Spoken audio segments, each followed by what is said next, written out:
So thank you all for joining us today for a webinar on CliniSync's auditing process. My name is Tina Auger, and I am the Client Onboarding and Support Specialist here at CliniSync. I am part of the support team, so you'll probably see me in our support portal or hear me on the support lines from time to time.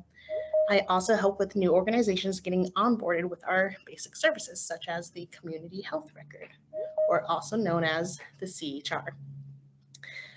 This is also where I complete the audits that are sent out to each organization that we may receive a report on. So today we'll be going over our audit process. So I'm going to start out with which application do we send audit reports on? We only send audits on our community health record. This is a web portal application where you can log in to view your patient's treatment history and other visits from different hospitals and practices all in one place.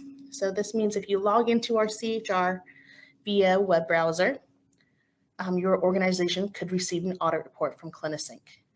If your organization uses the single sign-on option, we do not send audit reports on this. We only audit the web portal application of the community health record. Next, we're going to go through what we would audit your organization on. You can see it on our screen here. So we would need to go into the permitted uses. So to use CliniSync's community health record, we only allow access for treatment of your patients, payment for their healthcare services, or other uses as permitted by law in public health reporting. Any other use is considered not permitted or inappropriate access, such as you looking up your family's lab results. This is considered inappropriate access, as you should reach out to your family's doctor for these records. I wanted to note we only have the CHR user's first and last name, which is why we send these reports to the site administrators or the designated persons to confirm the appropriateness of the accesses. We have our system set to only audit on the following reasons under types of access here. So the first one being self-access. So if a user looks at their own record, CliniSync would be notified. Family member. So again, this one can be a bit tricky since we only have the user's first and last name to go on. Family members are matched on the same last name. So if you have a user with the last name of Smith, looking up a patient with the last name of Smith, we'll get notified and we will notify you as well. Suspicious activity. This could be a pediatric healthcare organization and the user looks up a geriatric person, and that's how we get notified. This would be cause for suspicious activity. VIP, this means the user looked up a patient or person that could have been in a recent newspaper article, or they could possibly be a celebrity. If they were in a news article, our software will send us a link to the article, which would be in the report I send back. We have repeat offender. This means the user has had a violation in the past in which they have inappropriately accessed a patient's record. This does not mean this specific report was inappropriate. High volume search. This is when a user looks at more than 20 records in a day. This could be normal for some workflows. And then we also have random, which is exactly what it sounds like. It is just a random audit report that will be sent to us. So if CliniSync receives a report on a community health record user from your facility, we will notify your site administrator or the designated persons via email. It would include a share file link to access the report. I typically send these reports on a Friday and will be labeled as privacy report, response required. We would need a response within 10 calendar days, whether this access was appropriate or not. That is all we need to know, and your organization can handle the audit report internally how you see fit. For example, some organizations will re-educate their employees on the permitted and prohibited uses. However, we only need to know if the user accessed a patient's chart appropriately or not. We do not need to know the extent of why the user accessed the records or your plan of action after. Now, if you would like us to disable the access, we can do that. And you are able to notify us by logging into our support portal or even calling our support lines. If you need more time to investigate this issue, please respond to the email within those 10 calendar days. I will reach out weekly to confirm if you need more time to investigate or if you came up with a conclusion of your analysis. If we do not have any form of response within those 10 days, I will send a notification to all site administrators from your organization detailing when the email with the report was sent and that your organization's access will be revised the following day, typically Tuesday. If I still do not have a response, I will go ahead and revise the whole organization's access. So each CHR user will still be able to log in, but a system message will pop up saying, your user rights have been restricted due to unaddressed audit reports against your organization that have been communicated via email to your organization's site administrator. Your organization's community health record site administrator should please contact privacy at ohiponline.org to request further details of these audit reports for remediation by your organization. So these CHR users will not be able to search for any of their patients until remediation has been completed. Now, remediation would consist of scheduling a call to go over our permitted and prohibited uses. Once completed, we will allow for full access to the community health record again. So finally, you may see the name Protennis on the report. That's because these reports are generated using Protennis. Protennis is an auditing software that uses artificial intelligence and advanced analytics to gain insight into user behavior, which alerts us of any irregularities that we just went over. By using Protennis, it strengthens CliniSync's ability to ensure privacy and security of the data within the community health record.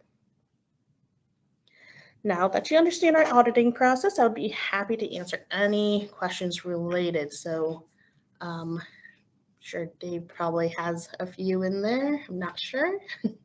Yeah, thank you, Tina. If there are any questions that anyone has in the group. Uh-oh. You just cut out for a second there. Still can't hear you. Let's see here. I am just checking in to make sure he's still with us.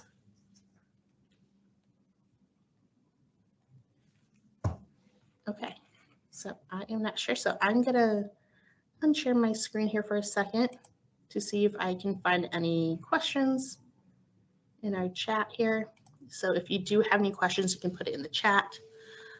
If there is a new screenshot for this, we are not seeing it. It only shows the privacy reports audits page. Yes, that is the only thing you'd be seeing. That is, there is only one slide, so. Okay.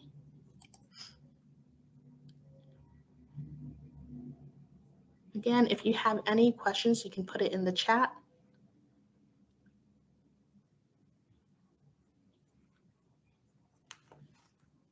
Good afternoon. Sorry about that. Looks like I had a connection problem. Are you able to hear me, Tina? Yes, we can hear you now. Okay. Yeah, I don't see any questions here at the moment. I did want to reiterate to all the folks who hopped on when Tina was speaking. We did record this presentation, so I will be more than happy to send that out to all of the attendees as well.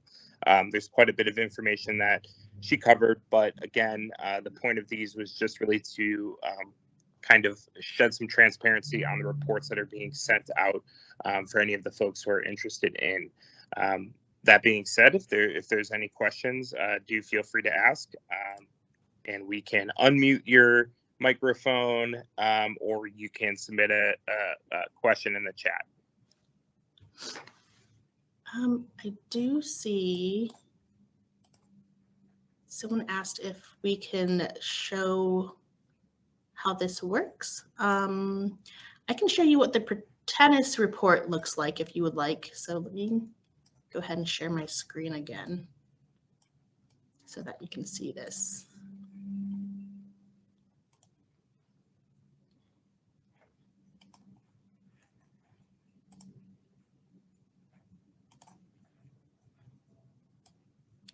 Okay, so this is what a Protenis report would look like if I were to send you one. So you can see Protenis up here. There will be a case number reference.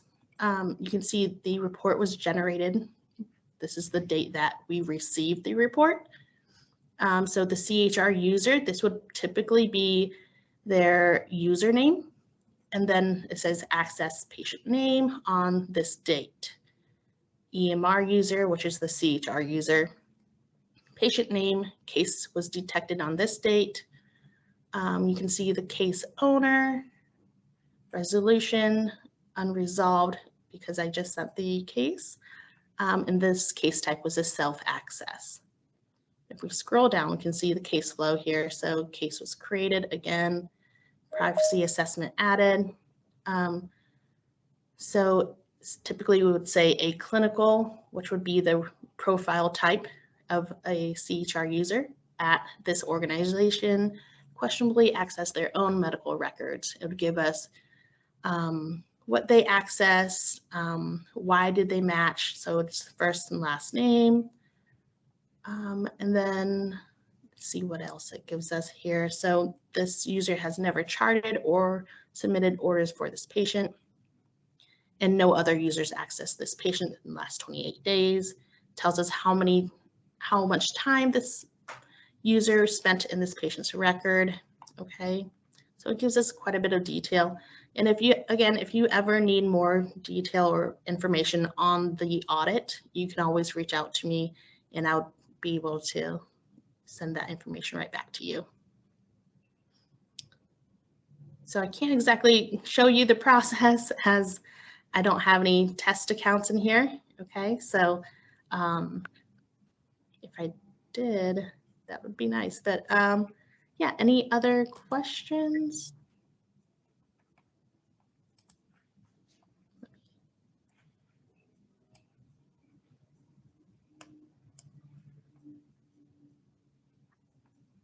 Awesome. Great. Well, that was pretty much everything that we wanted to discuss today in today's meeting. As I mentioned, this meeting was recorded, so I will go ahead and I can send this out to everyone who is who has attended. We'll just edit the video down and you can watch and review that. If there are any questions that you do have that just you didn't want to ask or anything, please feel free to reach out to us directly.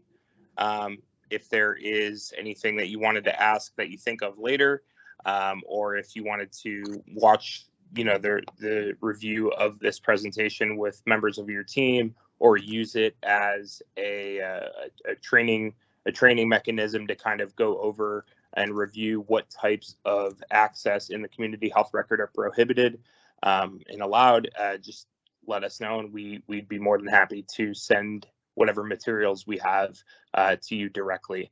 And with that, that's pretty much all we had. So thank you all for joining us for our little lunch meeting today. Please do, again, feel free to reach out. And Tina, thank you for explaining everything. Thank you all for joining today.